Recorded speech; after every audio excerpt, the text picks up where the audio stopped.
Hello.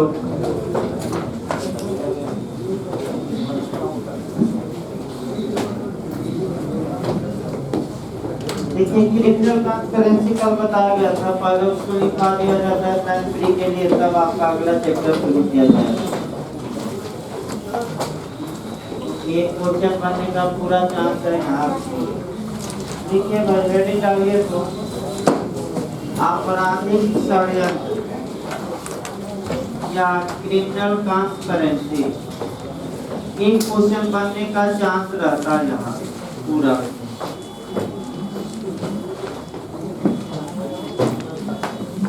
Criminal transparency या आपराधिक षड्यंत्र या आपराधिक साजिश भी कहा जाता है।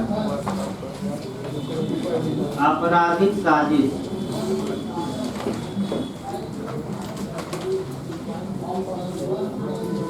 देखिए भाई, आपराधिक षड्यंत्र अध्याय 5A में दिया गया है।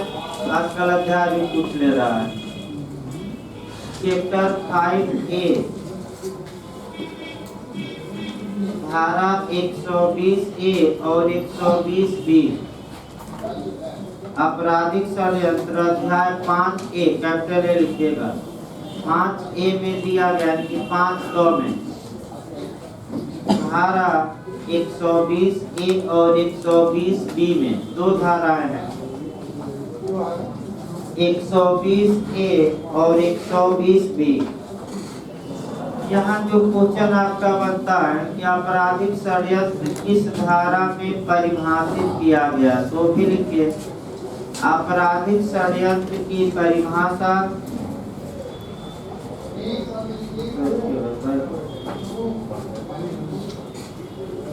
देखिए, आपराधिक षड्यंत्र की परिभाषा 120A में दी गई है।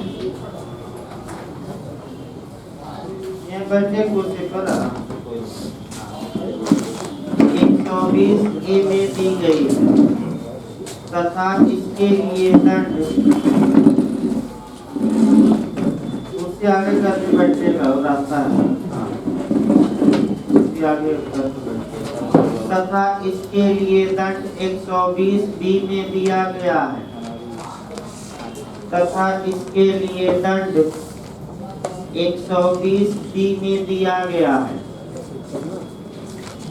अगला लिखे, एरो बनाकर लिखते रहिए। आपराधिक षड्यंत्र एक अपरिपक्व अपराध है। ये भी पूछ सकता है, झारखंड का मॉडल है।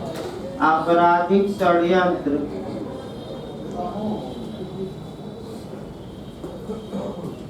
यानी कि क्रिमिनल ट्रांसपेरेंसी एक अपूर्ण अपराध है, यानी कि अपरिपक्व, उसको अपूर्ण भी कहा जाता है।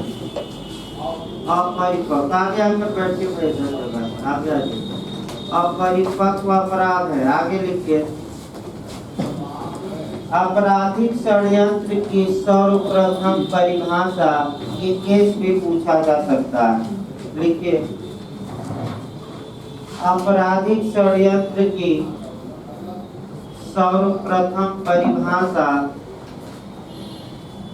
आर वर्सेज मलकही के केस में,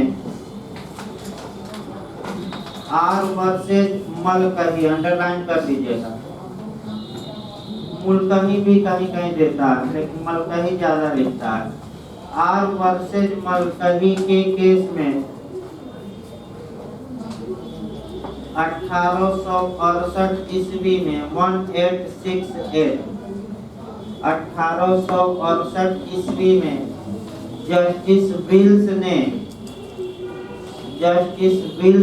दी।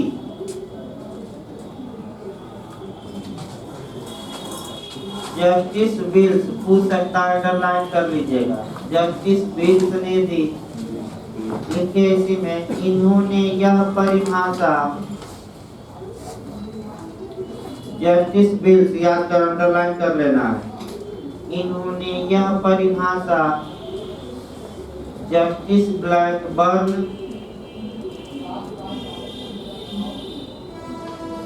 Justice Blackburn, Bramwell Bramwell, comma दीजिए कीटिंग, कीटिंग, कीटिंग तथा पिगट, कीटिंग, कीटिंग, कीट वाला कीटिंग, कीटिंग तथा पिगट, पिगट की सहमत से दी, तथा पिगट की सहमति से दी।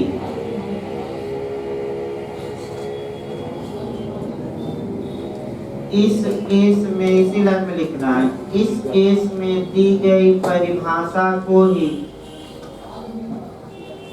इसी लाइन में लिखेगा अभी, इस केस में दी गई परिभाषा को ही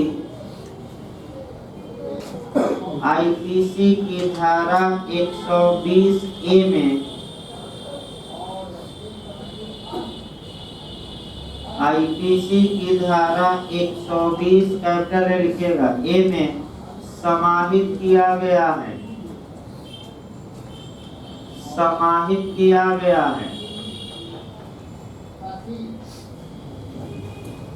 अगला लिखिए 120 ए और 120 बी, ये रेलवे में पूछा गया था पिछली बार। 120 ए और 120 बी 1913 ईस्वी में जोड़ी गई। अंडरलाइन कर दीजिएगा, रिपीट कर सकता है बिहार में, रेलवे में आपका पिछली बार पूछा गया था। 120 ए और 120 बी 1913 में जोड़ी गई। अगला लिखिए, पैराग्राफ चेंज कर दीजिए। मलकही के बाद में दी गई परिभाषा को, मलकही के बाद में दी गई परिभाषा को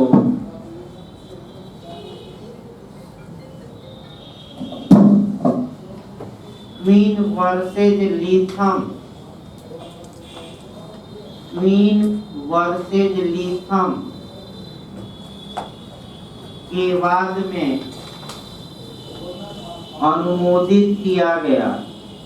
मीन वर्सेज लिथम के बाद में अनुमोदित किया गया। पैराग्राफ चेंज करके लिखिए, आपराधिक षड्यंत्र को साबित करने हेतु, आपराधिक षड्यंत्र को साबित करने हेतु भारतीय साक्ष्य अधिनियम की धारा 10 में, भारतीय साक्ष्य अधिनियम की धारा 10 में साक्ष्य का विशेष नियम दिया गया है। साक्ष्य का विशेष नियम दिया गया है।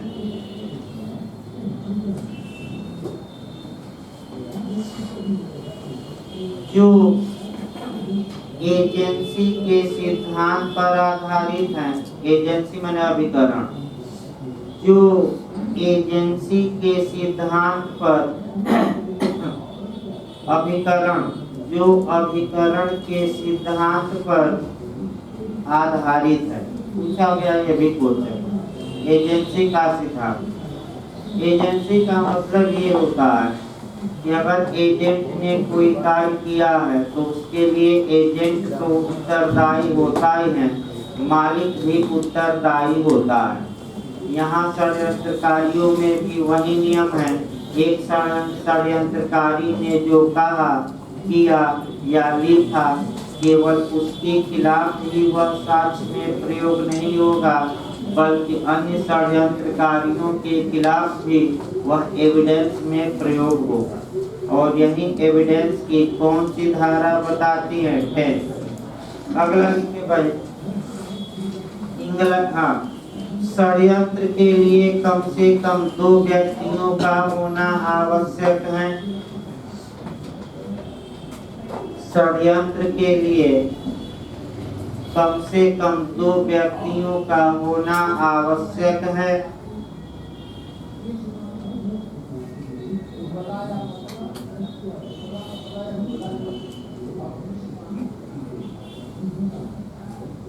इंग्लैंड में पति और पत्नी को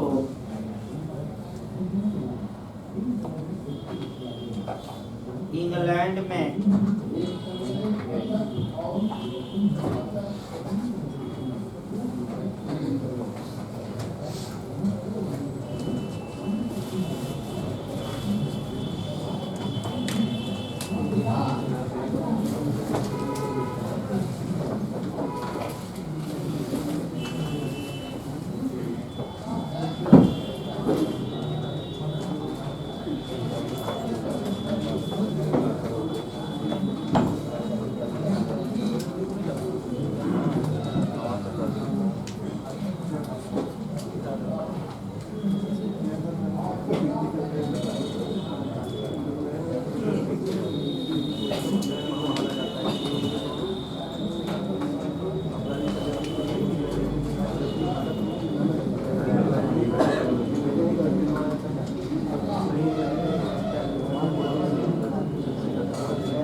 इंग्लैंड में पति और पत्नी को एक ही व्यक्ति माना जाता है।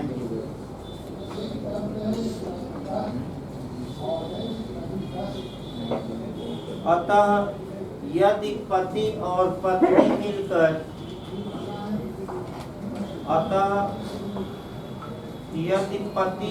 पत्नी मिलकर षड्यंत्र करते हैं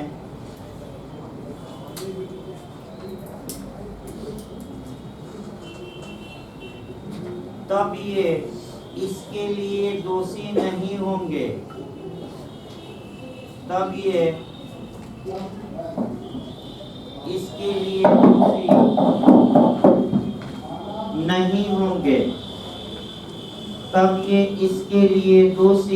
नहीं होंगे। ये भी क्वेश्चन राजस्थान में बन चुका है। भारत में लिखिए, भारत में पति और पत्नी पृथक व्यक्ति माने जाते हैं। लिखिए भारत में भाई, भारत में पति और पत्नी पृथक व्यक्ति माने जाते हैं तथा ये मिलकर षड्यंत्र करते हैं तो ये दंडित होंगे। तथा ये मिलकर मैंने आपस में षड्यंत्र करते हैं तब ये दंडित होंगे।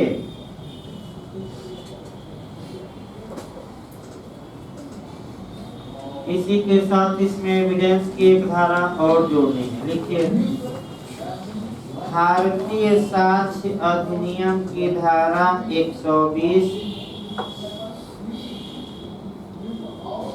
भारतीय, नया क्वेश्चन ये भी आ सकता है, बिल्कुल नया है।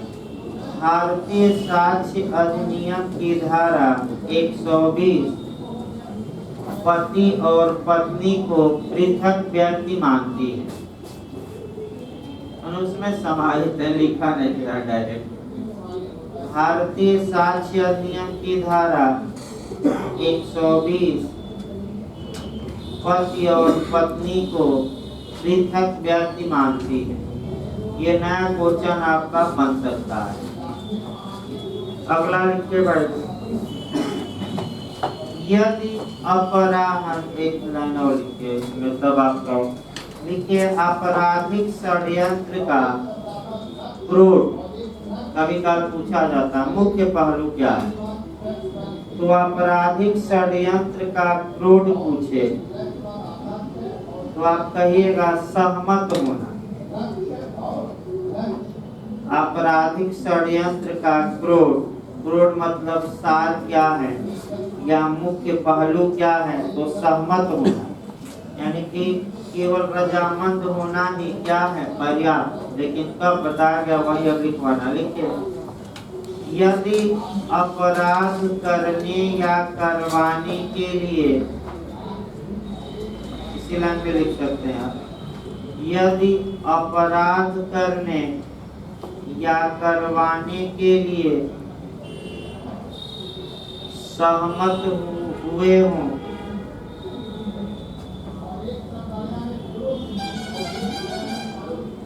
तब उस सहमति के अनुसरण में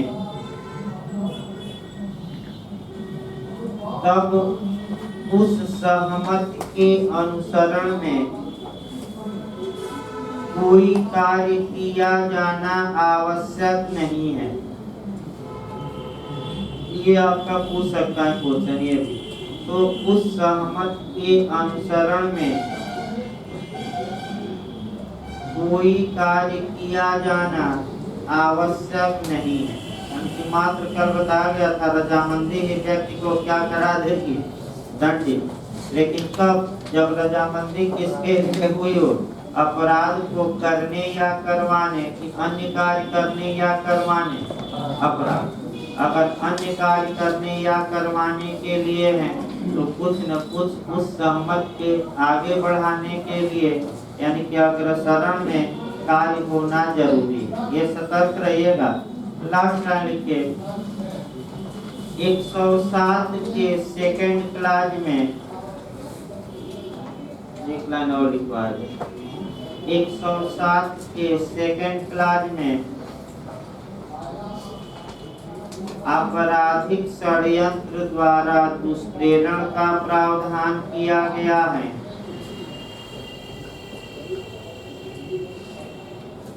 आपराधिक षड्यंत्र द्वारा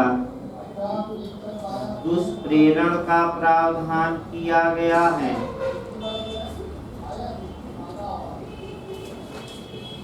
जिसमें कुछ कार्य का किया जाना आवश्यक है।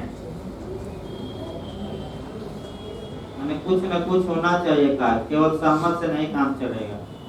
जिसमें कुछ कार्य का किया जाना आवश्यक है, यानी कि कुछ जरूर किया, केवल रजामंदी से नहीं। लेकिन 120A में, इसी में लिखिएगा, यही क्वेश्चन ज्यादा बना है यूपी में भी। लेकिन 120A में यदि अपराध के लिए सहमति हुई है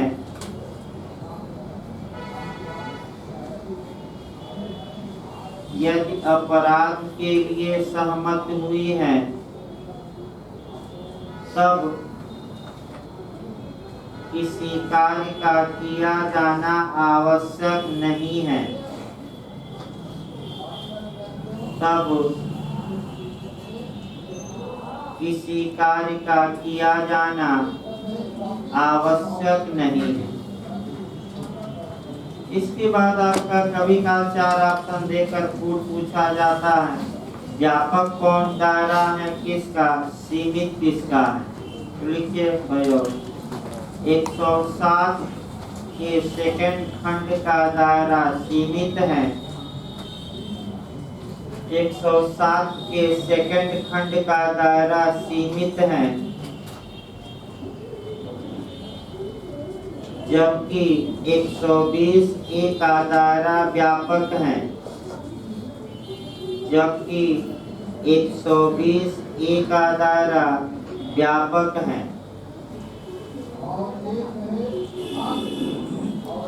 और लिखिए एक लाइन, 107 के सेकंड खंड में ये भी पूछा गया, 107 के सेकंड खंड में केवल सफल दुष्प्रेरण दंड नहीं, केवल सफल षड्यंत्र दंडित है। केवल सफल षड्यंत्र दंडित है, जबकि 120A में सफल और असफल दोनों दंडनीय हैं, जबकि 120 ए में सफल और असफल दोनों दंडनीय हैं। ये भी क्वेश्चन यूपी में आ चुका है, थोड़ा सतर्क रहना है। कोड भी बता दिया गया, कौन?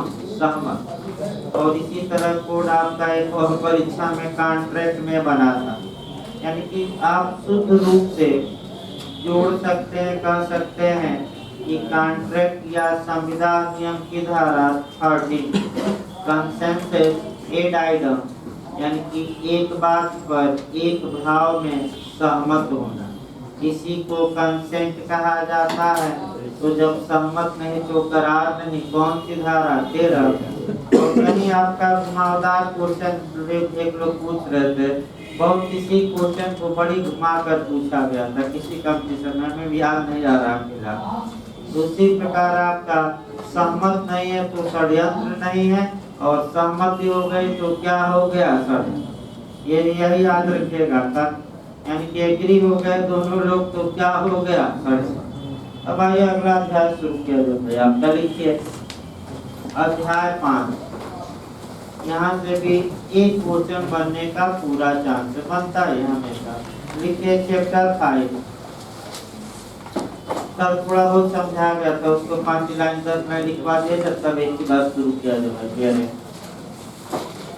लिखिए आपका दुष्प्रेरण के विषय में अध्याय 5 एबेटमेंट के विषय में या दुष्प्रेरण के विषय में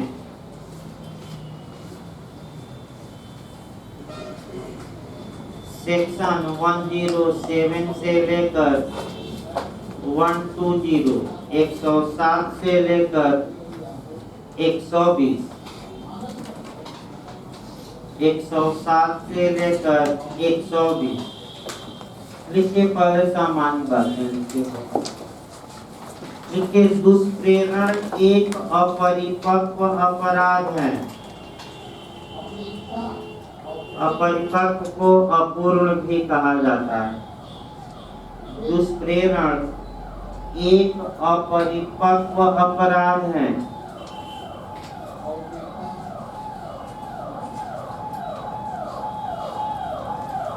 अगला लिखिए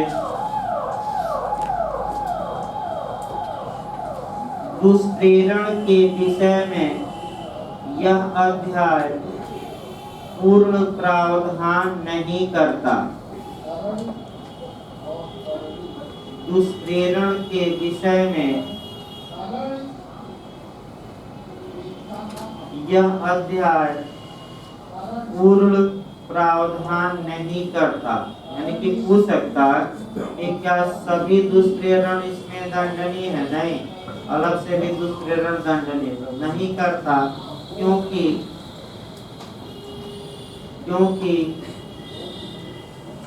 कुछ दुष्प्रेरण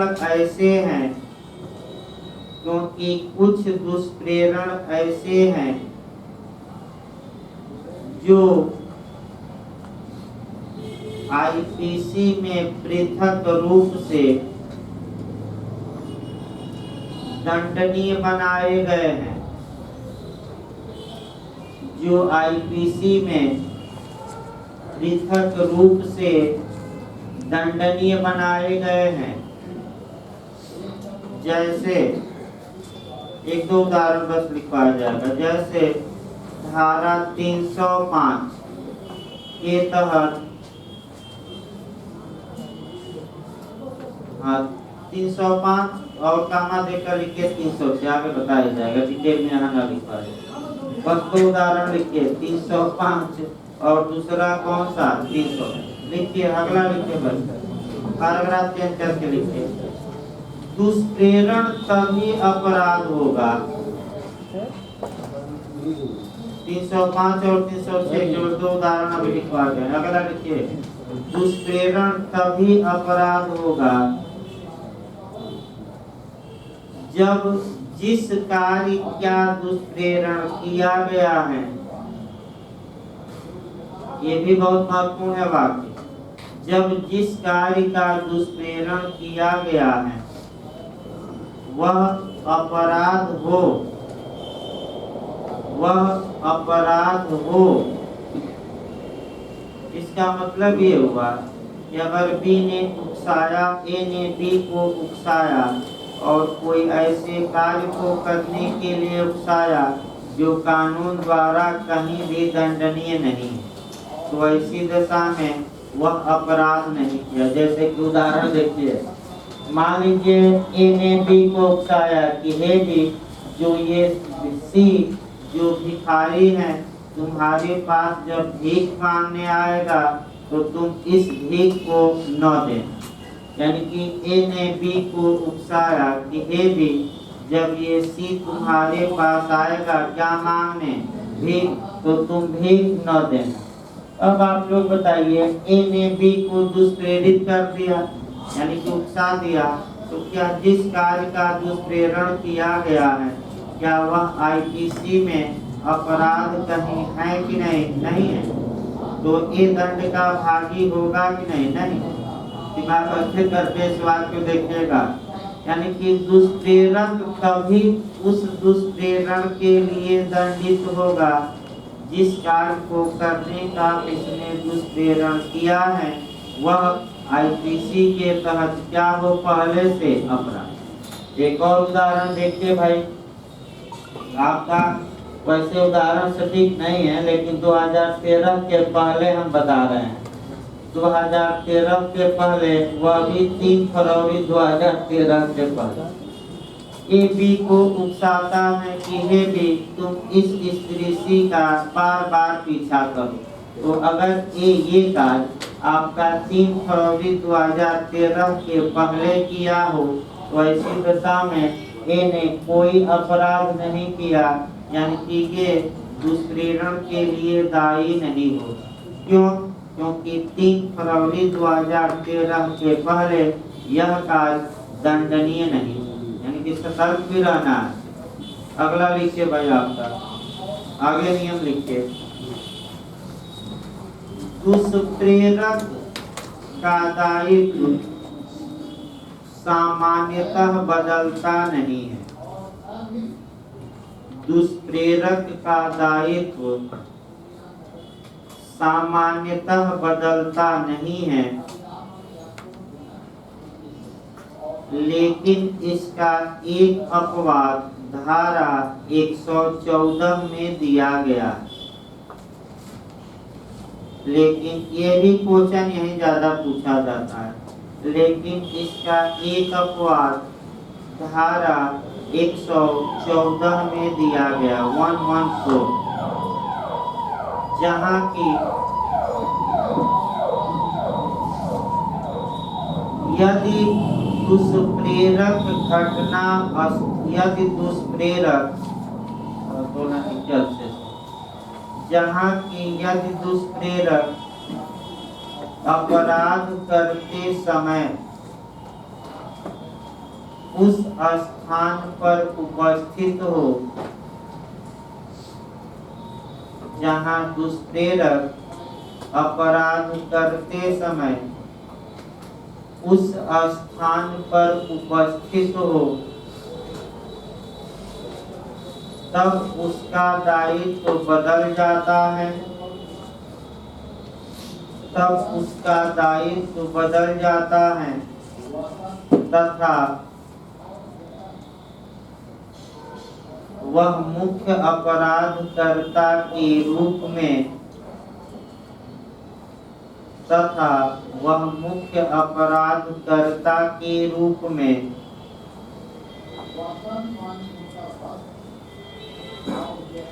दायी होता है, माने लायबिल होता है, उत्तरदायी कहिए।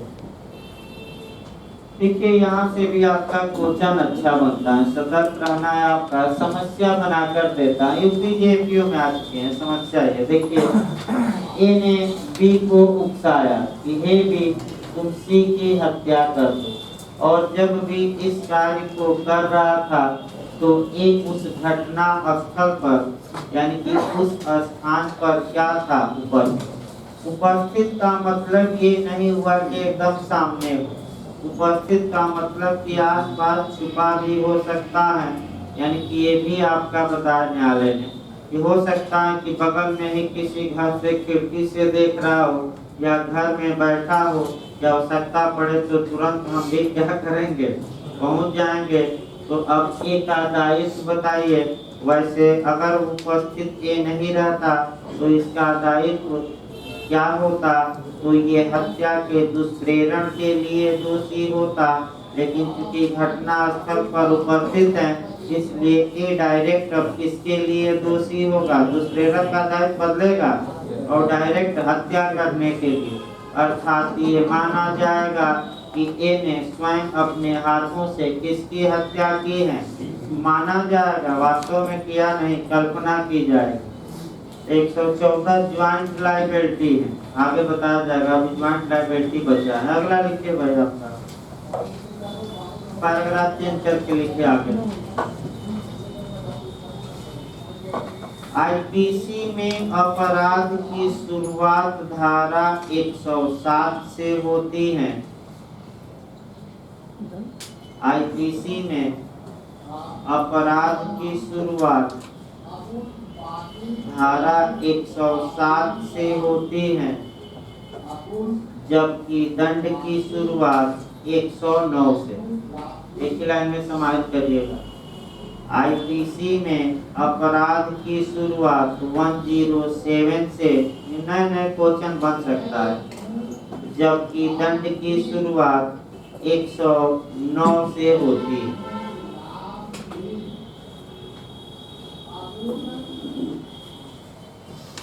आइए अब देखा जाए भाई आपका दुष्प्रेरण के बारे में आपका सेक्शन वाइज पढ़ना है। और देखिए आपका 107 में दुष्प्रेरण को परिभाषित किया गया है और 108 में दुष्प्रेरक को, ये भी कई बार लोग गलत कर जाते हैं। 107 में किसको डिफाइन किया गया है, तो दुष्प्रेरण को, और आपका 108 में किसको बताया गया है, दुष्प्रेरक। ये बेटा ये गलत ना हो, यही लोग गलत कर जाते हैं। आइए, दुष्प्रेरण का शाब्दिक अर्थ होता है आपका उकसाना। यानी कि अगर हम दुष्प्रेरण का वर्ड वाइज मीनिंग निकालें तो दुष्प्रेरण का वर्ड वाइज मीनिंग होता है कि किसी को उकसा देना। लेकिन विधिक अर्थों में या कानूनी अर्थों में दुष्प्रेरण कितने प्रकार से हो सकता है, तो सेक्शन 107 बताता है कि विधिक अर्थों में दुष्प्रेरण एबेटमेंट 3 प्रकार से हो सकता है, और तीनों क्रम वाइज याद रखना है। ये भी 2 बार यूपी में रिपीट किया है, हो सकता है बिहार में भी क्रम बनाने के लिए आ जाए। यानी कि विधिक भावाबोध में दुष्प्रेरण कितने प्रकार से हो सकता है, 3। अब कौन कौन प्रकार है समझिए भाई, इसी को बताना है तीनों को। देखिए आपका फर्स्ट है, किसी कार्य को करने के लिए किसी को क्या किया जाए, उकसा दिया जाए। दूसरा आपका षड्यंत्र द्वारा, यानी कि आपराधिक क्या षड्यंत्र द्वारा। और तीसरा साशय सहायता, आशय के साथ हेल्प करना, यानी कि साशय सहायता। इसको जरूर याद रखिएगा, फर्स्ट क्लास, सेकंड और थर्ड, ये नहीं किए भी। आइए उकसाया जाए भाई, आपका कह सकते हैं कि उकसाया जाए, और इसी में 4-5 समस्या भी बनती हैं, और इसी में आपका 2-3 दिमाग भी लगाना है पत्र द्वारा, यानी कि 3-4 समस्याएं इसमें भी आपका बनता है, और 3-4 समस्याओं को अच्छे से यहाँ डील भी करना है।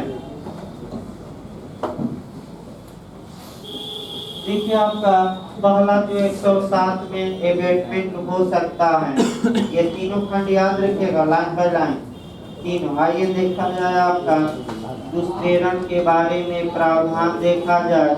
और आइए पहला ये है कि किसी को किसी कार्य को करने के लिए क्या किया जाए, उकसा दिया जाए।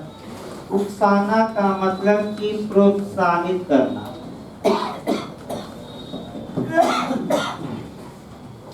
प्रोत्साहित करने का 4-5 देखिए, इसी में आपका कई शब्द आते हैं। उकसाना का मतलब हुआ प्रोत्साहित करना, प्रेरित करना, उत्प्रेरित करना, बढ़ावा देना, या कह सकते हैं कि फुसलाना, सलाह देना, आज्ञा देना, निर्देश देना। इसका मतलब ये हुआ कि अगर कोई व्यक्ति किसी दूसरे को फुसलाता है किसी कार्य के लिए, उत्प्रेरित करता है किसी कार्य के लिए, सक्रिय सुझाव देता है, प्रोत्साहन देता है, तो ये माना जाएगा कि ऐसे व्यक्ति ने दूसरे व्यक्ति को क्या किया है, उकसाया। जहाँ तक उकसाने की बात है, अगर कोई बात किसी व्यक्ति ने कहा और आप मौन रह गए, तो मौन मूक सहमति आपकी उकसाना नहीं मानी जाए। जहाँ तक आपका पत्र द्वारा, देखिए एक उदाहरण बता दिया जाए तब आपका आगे बढ़ा जाए। जो पूछा जाता है उकसाने में, जो आपका पूछा जाता है वो ये पूछा जाता है, एक तो स्त्री वाला पूछा जाता है, यानी कि एक स्त्री सती होने जा रहे थे और लोग पीछे से चिल्ला रहे थे, राम नाम सत्य है, यानी कि राम का नाम ले रहे थे। तो कानून ने ये माना कि ये जो नाम ले रहे थे लोग, इसका मतलब ये हुआ कि वो स्त्री को क्या कर रहे थे, उत्प्रेरित कर रहे थे, बढ़ावा दे रहे थे कि जाकर चिते पर क्या करो, जल कर मर जाओ। और ये लोग आत्महत्या के दुष्प्रेरण के लिए दंड के भागी हुए। अगर स्त्री 18 साल से कम हो तो धारा 305 और 18 से ऊपर रहे तो आईपीसी की धारा 306। तो ये भी स्त्री, अब पत्र द्वारा देखिए, पत्र ही ज्यादा पूछा जाता है। क्या पत्र द्वारा भी किसी को उकसाया जा सकता है, प्रोत्साहित किया जा सकता है? तो पत्र द्वारा भी दुष्प्रेरण हो सकता है। फोन द्वारा हो सकता है, मैसेज द्वारा हो सकता है, बातों द्वारा, आपका सबके द्वारा हो सकता है, और पत्र का ही क्वेश्चन ज्यादा बनता है। देखिए, ए ने बी को पत्र लिखा और पत्र में इस बात के लिए उसे उकसाया था कि वह सी की हत्या कर दे। अब पहला क्वेश्चन ये आया कि ए ने पत्र लिखा और पत्र डाक में छोड़ दिया, लेकिन बी के पास कभी भी पत्र पहुंचा ही नहीं, तो क्या हत्या का दुष्प्रेरण माना जाएगा कि नहीं, या कोई अपराध हुआ कि नहीं? कोई अपराध हुआ कि नहीं? अब तो हुआ भैया, ऐसे तो आप आयोग में कि नहीं हुआ। देखिए, ये दुष्प्रेरण का प्रयत्न माना जाएगा और ये 511 के तहत दंड का भागी होगा। याद रखिए, इसको लिखवाएंगे। फिर एक बार देखिए, ए ने बी को लेटर लिखा और उस लेटर में वह बी को उकसाया था कि वह सी की हत्या कर दे, और कभी लेटर बी के पास पहुंचा ही नहीं, तो ये केवल और केवल दुष्प्रेरण को माना नहीं जाएगा, क्योंकि ए की बात बी तक पहुंची नहीं, तो केवल और केवल दुष्प्रेरण का प्रयास माना जाएगा और ये केस सहित निर्णित किया गया है। आपका ये जो बताया जा रहा है, ये आपका केस सहित निर्णित है, शिव दयाल मल का केस है। इसको लिखवा देंगे, पहले समझिए। दूसरा आपका जो पूछा जाता है, क्वीन बनाम मोहित का केस। ये कहीं चलते रहे समस्या। ये स्त्री वाला केस है। इसमें एक स्त्री सती होने जा रही थी और पीछे से लोग राम नाम का जाप कर रहे थे, तो न्यायालय ने माना कि स्त्री को क्या कर रहे हैं, लोग आत्महत्या करने के लिए उकसा रहे हैं। तीसरा आपका विष मांगने पर आता है, और यही गलती नहीं लोग करेंगे, ध्यान समझिए। ए एक दुकानदार है और बी जाता नहीं, बी एक दुकानदार है, एक को भी दुकानदार आपका बनाया। देखिए, ए एक दुकानदार है और बी जाता है और दुकान से विष मांगता है। अब ये यही समस्या आपका सतर्क रहना है। अगर बी ये कहे कि ये हमें विष दे दो, जहर दे दो और मैं इस जहर को खा के मर जाऊंगा, तो ये हत्या के दुष्प्रेरण के लिए दोषी होगा, इसमें कोई शक नहीं। लेकिन अगर भी जाता है और अपना उद्देश्य नहीं बताता और ऐसे चूहे मारने वाली दवा मांगता है, ए ने दवा दे दिया लेकिन बी ने अपना उद्देश्य नहीं बताया और बी वह दवा खा लेता है, तो ऐसी दशा में ए ने कोई अपराध नहीं किया। इसका मतलब एक लाइन कंसेप्ट बनाना है। अगर विष उद्देश्य बताकर मांगा गया है तब तो भाई दुष्प्रेरण होगा, और बिना उद्देश्य के मांगा गया है तब दुष्प्रेरण के लिए विष बेचने वाला दंड का भागी नहीं। यह दोनों याद रखिएगा। इसमें भी आपका कह सकते हैं कि चोर वाला भी एक उदाहरण पूछा जाता है, और चोर क्या करता है कि अपने मालिक का दरवाजा खुला रखता है ताकि एक नौकर है अपने मालिक का दरवाजा खुला रखता है कि चोर आएंगे और मालिक की संपत्ति चुरा कर क्या करेंगे, लेके चले जाएंगे। और जबकि कोई चोर आया ही नहीं और चोर आ गए ले गए, तो अलग अलग नियम है, बताया जाएगा आगे। अगला देखिए भाई, आपका पहला हुआ उकसाकर। आइए दूसरा देखा जाए। उकसाने के बाद जो दूसरा तरीका है आपका, कह सकते हैं कि दुष्प्रेरण का, वह क्रिमिनल ट्रांसपेरेंसी है। क्रिमिनल ट्रांसपेरेंसी आपका ये डायरेक्ट क्वेश्चन आया है 107 के किस क्लास में है, सेकेंड क्लास में है। तो आपराधिक षड्यंत्र की हमने परिभाषा बता दी है, यानी कि जब दो या दो से अधिक व्यक्ति कोई अवैध कार्य को या किसी वैध कार्य को अवैध साधनों द्वारा करने या करवाने के लिए क्या होते हैं, अभी लिखवा भी गया, यही क्रोध है सहमत होना। क्या क्रोध है? तो इसी को क्रिमिनल क्या कहेंगे, ट्रांसपेरेंट। अब ए और बी दो साजिश रखते हैं कि चलो हम लोग सी को उकसाएंगे और सी बी के घर में क्या करेगा, चोरी। दूसरा उदाहरण दिया है, चोरी करेगा, यानी कि चोरी के लिए हम लोग किसको उकसा देंगे, सी। अब ऐसी दशा में कह सकते, यानी कि ए और बी साजिश रखते हैं कि चलो हम लोग सी को उकसा देंगे ताकि सी डी के घर में क्या करे, चोरी। तो अभी लिखवाया भी गया था, यही दिमाग में पकड़ना है अच्छे से। और अभी लिखवाया भी था मैं।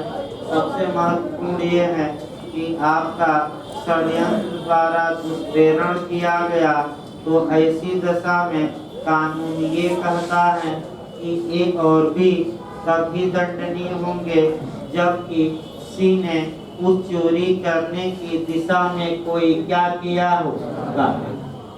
और अगर सी ने कोई कार्य नहीं किया तो ऐसी दशा में ए और बी षड्यंत्र द्वारा दुष्प्रेरण के लिए उत्तरदायी नहीं हो।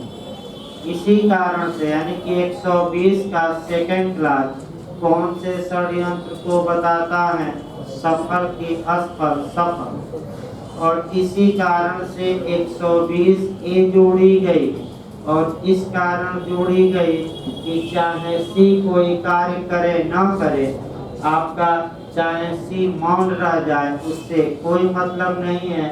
ए और बी मात्र सहमत हुए हैं, पकड़ लिए गए, और वह सहमत किसके लिए हुए हैं, किसी अपराध को करने या करने मतलब खुद करने, या करवाने मतलब सी से करवाने। तो 120 ए कहती है कि ये लोग क्रिमिनल ट्रांसपेरेंसी के लिए दंड के भागी हो। बता भी गया था। तो ये आपका 107 का सेकंड खंड का दायरा सीमित है, और 120 ए का व्यापक है, क्योंकि 120 ए में चाहे सफल षड्यंत्र हो या असफल हो, दोनों दंडनीय है। और 107 के सेकंड खंड में केवल कौन षड्यंत्र, सफल, और भी दायरा सीमित है। षड्यंत्र द्वारा केवल किसमें, दुष्प्रेरण, अन्य मामलों में ये लागू नहीं होता।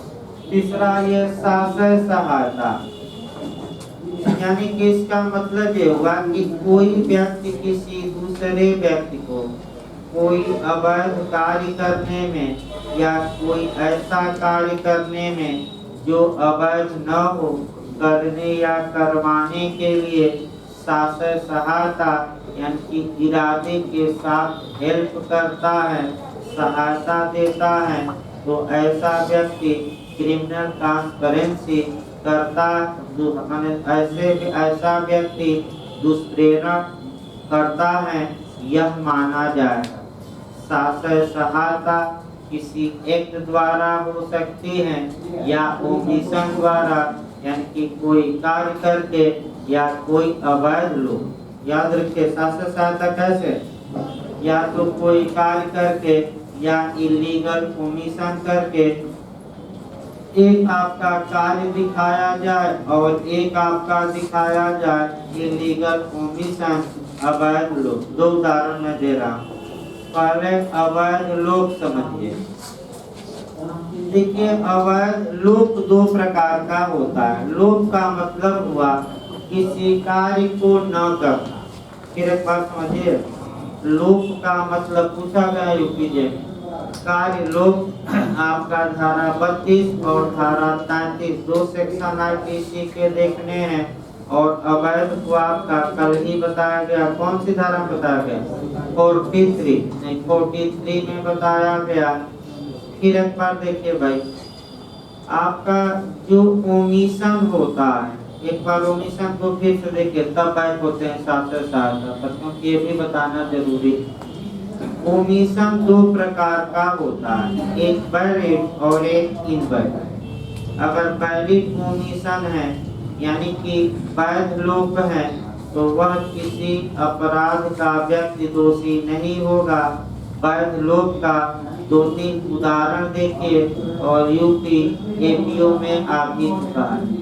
जैसे कि भी है, एक एक घर पर भीख मांगने जाता है और एक भीख नहीं देता, तो लोप का मतलब ये हुआ कि कोई कार्य न कर, तो भीख नहीं दिया, तो ये वैध लोप किया कि अवैध लोप किया? तो क्या सजा पाएगा अगर भिखारी मर गया तो? दूसरा उदाहरण देखिए, अपना नया उदाहरण पर, ये तो यूपी में आ ही चुका है, रिपीट करे तो सभी लोग कर ले जाएंगे। एक अंधा वाला देखिए, एक अंधा कुएं की ओर जा रहा था, दूसरा व्यक्ति ये देखता है कि ये अंधा कुएं में जाकर गिर जाएगा, लेकिन उसको बचाता नहीं, तो नहीं बचाया, कुएं में अंधा गिर गया। तो जो देख रहा था उसने कोई अपराध नहीं किया, ये वो वैध लोग किया। लेकिन यही अगर पुलिस तैनात है, कुएं की ओर न जाइए, या फाटक मैन रेलवे का तैनात है, तो ये अवैध लोग के लिए दंड के क्या होंगे भाग, क्योंकि इनकी जिम्मेदारी नैतिक नहीं बल्कि कैसी है कानून। जो भी आए क्या करे बताए। जैसे कि आपका अमली माल का महात्मा बुद्ध का उदाहरण भी इसमें देखा जाता है। कि अमली माल आप जानते हैं डाकू था, और मैंने जितने लोगों की हत्याएं करता था उनकी अमली काट कर माला पहनता था। तो महात्मा बुद्ध गए जंगल की ओर, तो पहरेदार ने रोका कि आप इधर न जाइए, क्योंकि ये इलाका किसका है? डकैत का है। तो आपका महात्मा रोका, यानी उसका विधिक कर्तव्य था, क्योंकि वह राजा से इसी के लिए क्या पाता था वेतन। अलग बात है तो उसकी आज्ञा का उल्लंघन करके महात्मा बुद्ध गए, तो जैसे कि फाटक वाला है, फाटके न बंद करे तो ये दंडित होगा। अवैध लोग द्वारा हत्या का ये आपका भिखारी वाला, फिर अंधा वाला उदाहरण, फिर डूबते हुए बच्चे का उदाहरण, ये लड़का एक। अब आइए ये आपका मैंने वैध लोग 2-3 उदाहरण बताए। अब अवैध है। अवैध लोग का मतलब ये हुआ कि किसी व्यक्ति पर जो विधिक ड्यूटी है, विधिक कर्तव्य है, वह व्यक्ति उस विधिक कर्तव्य को नहीं निभाता। यानी कि कानून उस पर कुछ ड्यूटी देता है और वह व्यक्ति उस ड्यूटी को नहीं निभाता, तो 4-5 उदाहरण अच्छे से दिमाग में बैठा लेने हैं। पहला उदाहरण देखिए आपका, पुलिस की ड्यूटी लगी है रोड पर कि वह डकैतों को जाने से रोके, और पुलिस जानती है कि डकैत या लुटेरे इधर आ रहे हैं, तो पुलिस जानबूझकर रोड छोड़कर किनारे हो जाती है और लुटेरे या डकैत जाते हैं, गांव को लूट कर चले आते हैं। तो पुलिस वालों ने आपका अवैध लोग किया कि वैध लोग, और अपराध करने में शासन क्या थी, सहायता, लेकिन कार्य करके नहीं, कार्य न करके यानी कि रास्ते से क्या होके, तो ये पुलिस वाले लूट या डकैती जो भी हुई है उसके दुष्प्रेरण के लिए दंडित होंगे शासन सहायता वाले में, यही बताना है किसमें, शासन सहायता। अब जैसे कि एक जेलर है, वह कैदी को भोजन देने के लिए कानूनन बाध्य है और कैदी को 1 माह तक भोजन नहीं देता, कैदी मर जाता है, तो जेलर ने कार्य करके कैदी को मारा कि अवैध लोग करके, क्योंकि भोजन देना उसका विधिक कर्तव्य था और वह विधिक कर्तव्य अपना नहीं निभाया। तो इस प्रकार 2 उदाहरण पर्याप्त है। ये अवैध लोग बताया गया, शासन सहायता जो होती है वह अवैध लोग द्वारा भी हो सकती है। अब दूसरा इसमें आया कि जो शासन सहायता है वह कार्य द्वारा भी हो सकती है, और यानी कि आप कुछ कार्य करिए जिससे कि उसका माने उस अपराध को करने में आसानी हो जाए, तो आइए कुछ कार्य कराया जाए। और जो कार्य में उदाहरण बनते हैं ज्यादा, वह आपका कर सकते हैं कि विवाह वाले ही बनते हैं। जितने उदाहरण आते हैं आप इस कार्य विवाह वाले उदाहरण बनते हैं। अब आइए, एक बालक है 15 वर्ष और एकदम उतावला है कि हम क्या करेंगे, मैरिज। तो पहले 2-3 नियम जानिए। यानी कि आपका ये एक पप्पू है, कितने साल का, 15 साल, कोई ना समझ लीजिएगा पप्पू। अब किसी का नाम तो लेना पड़ेगा ना, अब क्या किया जाए।